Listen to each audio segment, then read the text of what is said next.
অভিজিৎ গাঙ্গুলি এটা এমন কোনো ব্যক্তিত্ব নয় যে বিচারপতির আসনটাকে কালিমালিপ্ত করেছেন।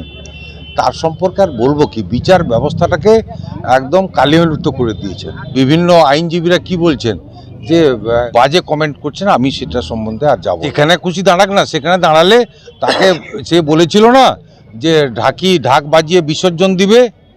আজকে তমলুকের মানুষ সে ঢাক সমেত ঢাকিকেও বিসর্জন দিয়ে দিবে। নেত্রী মমতা বন্দ্যোপাধ্যায় এর আগে দৃঢ় ভাষায় তিনি জানিয়েছেন যে কোনো সিএ বাংলাতে চালু হবে না। অতএব তিনি যতদিন আছেন এখানে কখনো সেইগুলো চালু হবে না। আমি আরও বলে দিই যে যারা এটা নিয়ে উৎসব করছে, যোগদান করছে, সে যোগদান করছে, নিজের ঘর সামলান।